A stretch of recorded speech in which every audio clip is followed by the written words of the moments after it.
Le Grand Matin Sud Radio, la vérité en face, Maxime Liédot. 0826 300 300, on poursuit cette conversation avec votre compagnie bien sûr et votre plaisir de débattre au standard, amis auditeurs, au 0826 300 300. Vous avez également les réseaux sociaux, vous avez également le site internet sudradio.fr. On accueille également parmi les éditorialistes Amaury Brelet, bonjour. Bonjour Maxime. Rédacteur en chef de Valeurs Actuelles, avec une grande question, si j'ai bien retenu normalement la une de Valeurs Actuelles cette semaine, c'est ça, concernant le Louvre. Sauver le Louvre, avec un grand dossier consacré au grand défi qui s'annonce pour le plus grand musée du monde. C'est ça, et c'est donc à retrouver en kiosque et sur le site internet. On va s'interroger sur le travail, et la dernière fois, il avait été un farouche défenseur et un farouche argumentateur à propos du travail, et il vient d'entrer dans ce studio. Bonjour Pierre Laroutourou. Bonjour à tous et toutes. Merci beaucoup d'être avec nous ce matin. Ex-député européen, socialiste et démocrate. Et on va se poser... Exactement. Et donc on va s'interroger aujourd'hui sur cette notion du travail en France. Bien sûr, le 1er mai, ce qui se passe, le ministre du Travail qui fait appel à la bonne intelligence. Mais aujourd'hui, quand on voit les bouchers qui vont certainement, on va dire, un peu aller contre la tendance actuelle, qui vont essayer de travailler contre les indications du gouvernement, les boulangers, les fleuristes, qui certes ont eu l'autorisation, mais où il y aura certainement un moment, un passage de l'autorisation du travail, on verra ce que ça donne sur le terrain, mais plus globalement on va s'interroger, est-ce que la France du travail, quand on pense aux artisans, aux bouchers, aux boulangers, aux fleuristes, bref, est-ce que la France du travail aujourd'hui est encore respectée? 0826 300 300, et avec vous, amis auditeurs et amis débatteurs, merci beaucoup d'être dans ce studio en 1er mai. Vous aurez votre petit, bien sûr, brin de muguet à la sortie, mais plus largement, est-ce que vous trouvez encore aujourd'hui que la France du travail est respectée, même quand on voit parfois ces épisodes de cirque, ces simagrées avec l'inspection du travail, ceux qui veulent ouvrir, pas ouvrir? Pierre Laroutourou, comment vous regardez ça, vous? On respecte jamais assez les gens. Je pense à des agriculteurs qui ont du mal à vivre de leur travail. Je pense à des auto-entrepreneurs. Je pense à des artisans. Je pense à des gens. L'autre jour, j'entendais chez certains de vos collègues quelqu'un qui travaille dans une boulangerie et qui dit qu'elle serait contente d'être payée plus parce qu'elle a 25 heures par semaine. Donc, comment est-ce qu'on fait pour vivre correctement avec 25 heures par semaine? Et j'ai sous les yeux le rapport qui a été sorti dans Les Échos, vos collègues Les Échos, qui dit qu'avec l'arrivée de l'intelligence artificielle, on va détruire des emplois partout. Et le patron de ChatGPT dit que si on veut éviter une catastrophe, il faut passer à 32 heures. Donc, c'est le débat qui revient dans tous les pays occidentaux. Il y a déjà en France plus de 7 millions de chômeurs et de chômeuses, des gens qui sont au RSA, des gens qui cherchent du boulot, des auto-entrepreneurs qui ont du mal à vivre de leur travail. Et avec l'arrivée de l'intelligence artificielle, c'est très concret. Avant-hier, j'étais au téléphone avec une dame qui travaille à Mondial Assistance au Mans. L'arrivée de l'intelligence artificielle va supprimer 200 emplois. Et quand vous travaillez depuis 20 ans, vous savez, quand vous avez une panne de votre voiture, vous appelez quelqu'un pour dire voilà, je suis en panne. Oui, bien sûr. Là. Eh bien, c'est ces personnes-là qu'on a vu. Moi, ça m'est arrivé il y a 4 ans. J'étais content d'avoir une vraie personne qui me rassurait. Voilà, et ben 200 personnes qui vont se retrouver si on ne réagit pas à cause de l'intelligence artificielle sur le carreau. Et quand vous avez 55 ans, que vous travaillez dans la Sarthe et que toute votre vie vous avez fait ça, vous savez que vous aurez du mal à trouver un nouveau boulot. Donc il y a évidemment la question du 1er mai, mais enfin là je viens de m'arrêter dans la rue pour prendre un café, il y a 3 personnes qui m'ont proposé du muguet, donc on n'est quand même pas dans une état dramatique, et hier à la boulangerie il y a marqué attention, ou je sais plus quel magasin, j'ai vu attention 1er mai, on est fermé demain, donc c'est pas un drame, mais j'aimerais qu'on réfléchisse plus globalement à qu'est-ce qu'on fait du travail, comment est-ce qu'on le rémunère mieux, parce qu'il y a des gens qui travaillent et qui n'arrivent pas à vivre dignement de leur travail, donc c'est un vrai sujet, comment on finance la protection sociale plus largement pour payer mieux les gens, qu'ils soient salariés, qu'ils soient agriculteurs, qu'ils soient artisans, et puis qu'est-ce qu'on fait avec l'intelligence artificielle quand le patron de ChatGPT dit il faut passer à 32 heures. Nous alerte d'ores et déjà sur les dégâts que ça provoquera. Et je finirai après ça, je vous laisse la parole. C'est la patronne du FMI qui dit que si on ne réagit pas, on va y avoir une dislocation du monde du travail. La patronne du FMI, c'est pas une gauchiste qui dit si on réagit, si on est comme des poules devant un couteau avec l'intelligence artificielle, on va vers une dislocation du monde du travail. Donc c'est peut-être bien qu'on en parle un peu sereinement. Mais on va en parler sereinement, et vous soulevez énormément de questions, notamment par rapport au temps de travail, par rapport au rapport aussi que toute une nouvelle partie de la population peut avoir au travail, notamment les jeunes. On était tout à l'heure par exemple avec Baptiste qui fait mais moi ce que certains appellent le droit à la paresse, la société de la flemme. Moi c'est pas ça, c'est juste que j'ai envie de profiter de ma fille qui est aujourd'hui que j'ai accueillie dans ma vie il y a 16 mois. Donc c'est une autre façon de considérer le travail. On se posera toutes ces questions, y compris avec vous, amis auditeurs, au 0826 300 300. Mais Amaury Brelet, je me tourne vers vous. Quand vous voyez ces artisans aujourd'hui, ces boulangers, chez bouchers, demain les pêcheurs qui vont manifester aussi pour dire à quel point le travail est difficile, ils vont manifester pour exister, on le suivra forcément sur Sud Radio. Est-ce que vous considérez que la France du travail, la France qui se lève tôt, est encore respectée aujourd'hui, ou en tout cas qu'elle est regardée à sa juste valeur? Bien sûr que non, elle n'est pas respectée, elle est même méprisée, notamment par les politiques. Les politiques de gauche, c'est le parti des feignants, et les politiques de droite, le parti des lâches. On l'a bien vu. depuis plus d'un mois, on en est à discutailler et à parlementer sur le fait de savoir s'il faut autoriser ou non les employés dans certains commerces, notamment les boulangeries et les fleuristes, de pouvoir travailler ou non le 1er mai. C'est du délire. On est dans un pays de fous. Pendant que le monde avance, pendant que les États-Unis, pendant que les Allemands, pendant que les Chinois travaillent bien plus que nous, on fait partie des pays développés qui travaillons le moins par habitant. Nous sommes un pays avec des déficits qui dépassent les 150 milliards d'euros par an, une dette qui dépasse les 3500 milliards d'euros par an. Aujourd'hui, le chômage est en hausse, l'inflation est en hausse, la croissance est à zéro, et on est là à vouloir empêcher ceux qui le veulent sur la base du volontariat et payer double de pouvoir travailler le 1er mai. Et pourquoi ? Parce que le gouvernement a reculé. A reculé face à qui ? Aux syndicats. C'est-à-dire à des organisations minoritaires, non représentatives, d'extrême gauche. Je rappelle que le taux de syndicalisation en France, il est de 9%, c'est l'un des plus faibles. Mais vous entendez ce qu'ils disent aussi, Amaury Brelet. C'est une tradition, après tout, on n'est pas obligé. Et c'est même chez des gens qui ne sont pas les plus marxistes. Je pense à les marxistes, pardonnez-moi, je pense notamment à Jérôme Guedj qui dit « Moi, je n'ai pas envie tout d'un coup... » Mais c'est pas Gérald Darmanin, mais qui disent « Moi, je n'ai pas non plus... » Darmanin qui dit qu'il faut respecter. Mais c'est pas une tradition, c'est une vache sacrée. Et qui est Monsieur Darmanin ? Qui sont tous ces technocrates, ces députés et même ces ministres pour expliquer la vie aux Français ? Les Français, s'ils ont envie de travailler le 1er mai, ils vont travailler. S'ils ont envie de se reposer le 1er mai auprès de leur famille ou de leurs amis, ils le font. Mais qui dirige la France dans ce pays ? C'est le gouvernement ou c'est Madame Binet ? Madame Binet, la présidente de la CGT, le Cancer Général du Travail. C'est elle qui décide. Elle n'a jamais véritablement travaillé de sa vie, cette dame. Elle n'a jamais créé un emploi. Qu'est-ce qu'elle connaît au monde du travail et au secteur privé ? Elle n'a jamais créé un emploi. Elle en serait d'ailleurs totalement incapable. Et elle fait la leçon à longueur de journée, d'ailleurs, comme tous ses prédécesseurs dans ces syndicats d'extrême gauche, à des artisans, à des commerçants, à des petits entrepreneurs qui aujourd'hui veulent travailler plus pour gagner plus. Parce que là aussi, c'est l'autre problème de la France, qui est un pays socialiste. On crève sous le poids des impôts et des cotisations sociales. C'est pour ça qu'aujourd'hui, le travail ne rémunère pas assez. Faut le dire aussi, c'est une exception française. Bon, vous venez d'entendre Amaury Brelet, rédacteur en chef à Valeurs Actuelles. Vous avez entendu précédemment Pierre Laroutourou, ex-député européen, socialiste et démocrate, qui voulait aborder avec beaucoup de sérénité et beaucoup de calme le débat, mais il y a aussi beaucoup de questions qu'on va aborder sur aujourd'hui le respect vis-à-vis de la France du travail. Le travail en général est-il suffisamment respecté ? La France qui bosse, la France qui se lève tôt comme on dit, quand aujourd'hui on observe tranquillement les débats parfois un peu lunaires autour de ce 1er mai, de l'interdiction de travailler, pas travailler. On se passe un coup de fil également au 0826 300 300 si vous voulez participer à la conversation, et en studio, croyez-moi, le débat continue. À tout de suite. Le Grand Matin Sud Radio, la vérité en face, Maxime Liédot. 9h46 sur Sud Radio, on est ensemble. Vous voulez participer, amis auditeurs, ça se passe au 0826 300 300. On s'interroge sur cette France du travail avec Amaury Brelet, rédacteur en chef de Valeurs Actuelles, et Pierre Laroutourou, ex-député européen, nouvelle donne. Et on discutait en réalité de cet enjeu du travail. Amaury expliquait à l'instant à quel point aujourd'hui on crève peut-être ici en France d'entendre beaucoup de gens qui ne travaillent pas assez expliquer la vie aux Français. Est-ce que ce qu'il dit, Amaury Brelet, à vous, Pierre Laroutourou, ça n'est pas juste de dire, est-ce qu'on ne crève pas des leçons de morale sur le travail? Est-ce que le vrai travail, c'est de ne pas laisser les Français travailler comme ils l'entendent? Écoutez, en écoutant Amaury, je trouve ça, en fait, je sais pas s'il faut rire ou pleurer, mais c'est assez rafraîchissant, parce qu'aujourd'hui, on vit les 100 ans de la semaine de 5 jours. Aujourd'hui, ça fait 100 ans que Henry Ford, qui n'était pas fainéant, puisque vous traitez les gens de fainéants. Non, la gauche. Non, oui, Henry Ford n'était pas spécialement la gauche politique. C'est le plus grand patron d'industrie, un des plus grands patrons d'industrie aux États-Unis. Et il est passé à la semaine de 5 jours sans baisse de salaire. Il avait mis en place des nouvelles organisations du travail, et il s'était dit, on fait de plus en plus de voitures avec moins de travail, et si on ne baisse pas le temps de travail, on aurait des gens qui sont au chômage et qui vont être démoralisés et qui n'auront plus les moyens d'avoir de l'argent pour acheter des voitures. Et donc, Ford, qui n'était pas un paresseux, pour être poli, Kellogg, le patron des céréales Kellogg, passe à la semaine de 5 jours, sans baisse de salaire et en raccourcissant des journées plus courtes. Donc ça fait 100 ans aujourd'hui qu'on a inventé la semaine de 40 heures. Et il se moquait des Français. Je vous enverrai, la prochaine fois qu'on se voit, la grande interview d'Henry Ford où il explique pourquoi il baisse le temps de travail à 5 jours, 8 heures par jour. Donc il raccourcit, il fait des journées plus courtes et des semaines plus courtes. Et il explique qu'il n'y a qu'en France que l'on se moque de cette nouvelle organisation du travail. Il dit, il n'y a qu'en France qu'on croit que les ouvriers vont se mettre mettre à boire, s'ils ont 2 jours de repos. Moi, je constate qu'en fait, ils sont très en forme quand ils reviennent après 2 jours de repos. Donc, ça fait un siècle que à chaque fois qu'il y a des gains de productivité, la question se pose à chaque fois.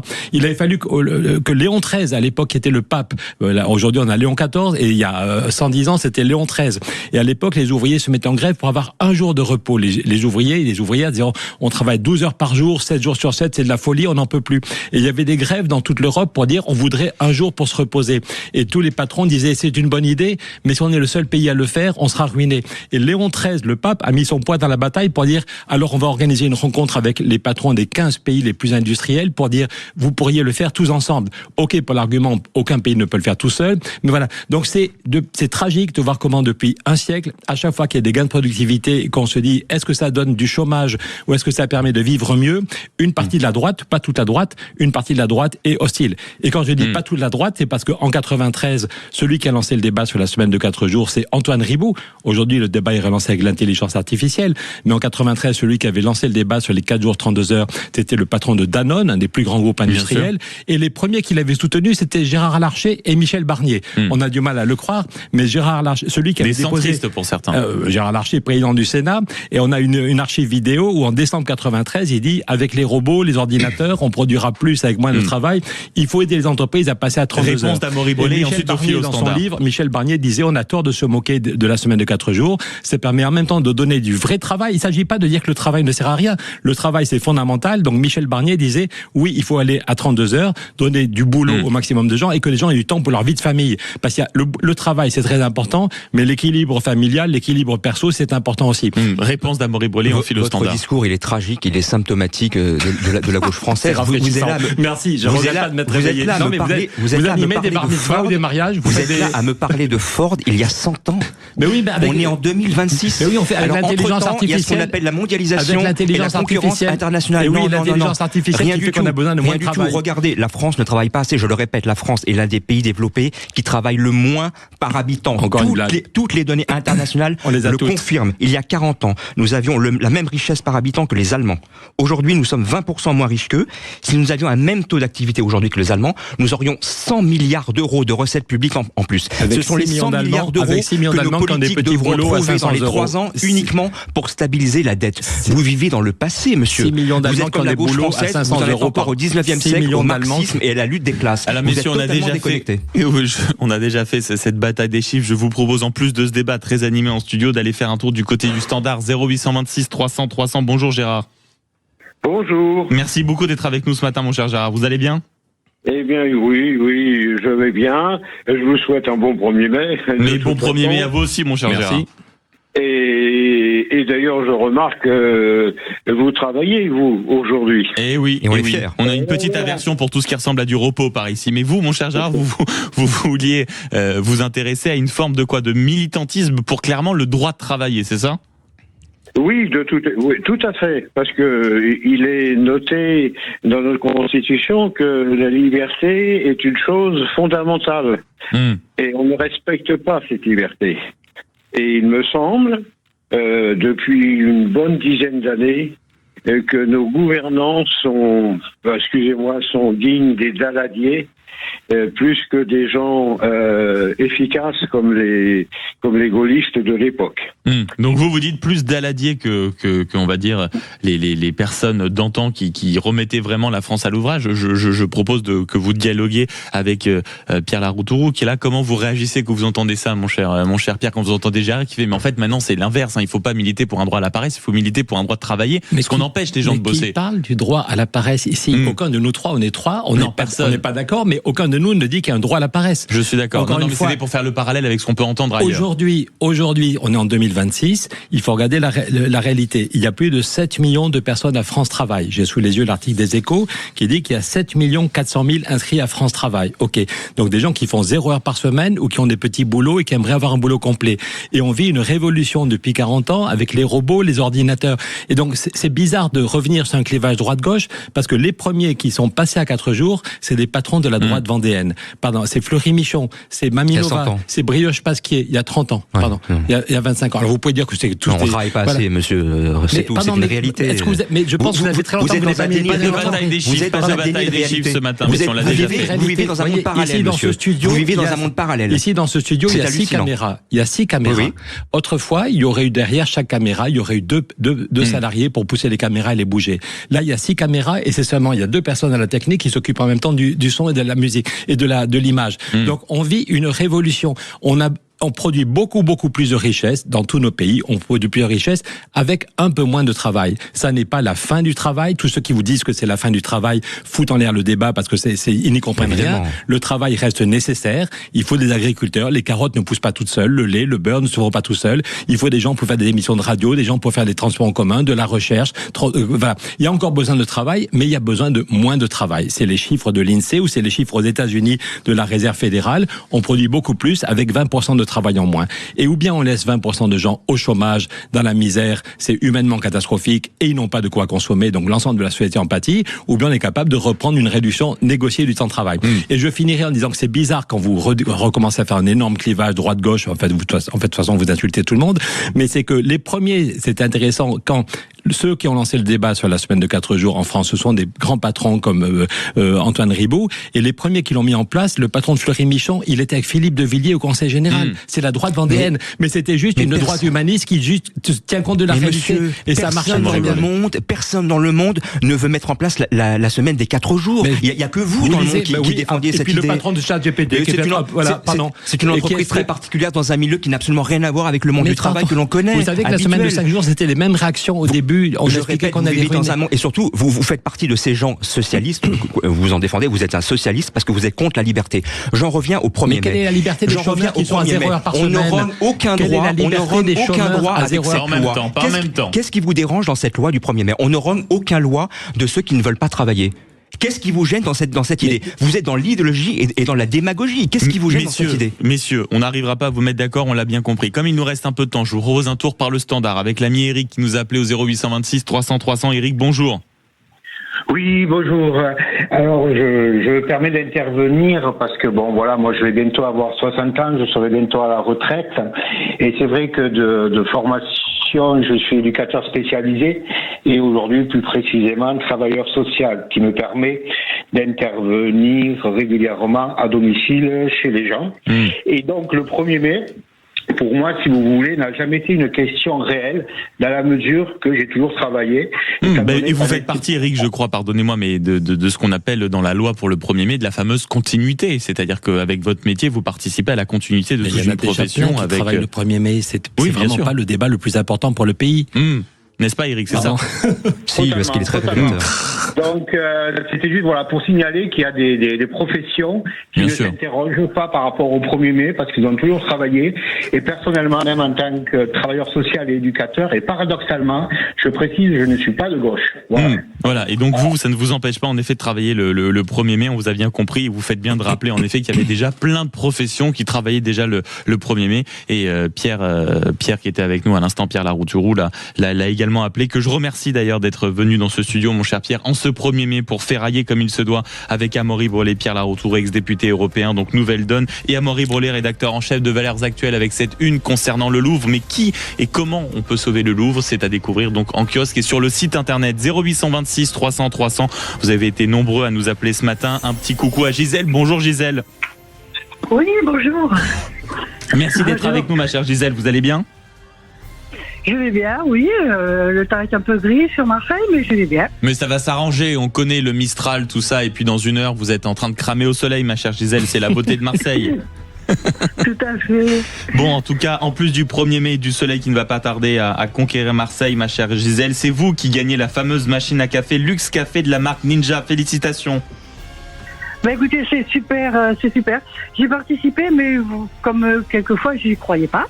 Et puis, comme j'ai une cafetière qui va bientôt nous quitter, ça tombe bien. Eh bien, une pensée pour cette cafetière et merci de votre fidélité, ma chère Gisèle. Et vous avez bien fait de tenter l'aventure. Belle journée du côté de Marseille et restez fidèles à Sud Radio et surtout restez fidèles à l'émission de Valérie Expert. Bonjour, ma chère Valérie. Bonjour, je suis là aussi le 1er mai. Alors, j'ai remarqué une chose en venant, il n'y a plus de vendeurs de muguet.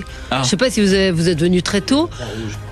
Moi, il n'y a personne. J'habite au même endroit depuis très très nombreuses années. C'est la disparition des vendeurs de muguet. Absolument. Il n'y avait pas un seul vendeur de muguet, donc je ne sais pas ce qui se passe. Voilà, ce sera le sujet de la prochaine émission. Qui est responsable? Non, on va continuer évidemment à parler du 1er mai. Et évidemment, vous êtes nombreux à appeler pour nous dire si vous pensez qu'effectivement on doit laisser ceux qui ont envie de travailler le 1er mai travailler. Et puis on viendra sur d'autres sujets. On parlera de cette mode dans C'est quoi le problème?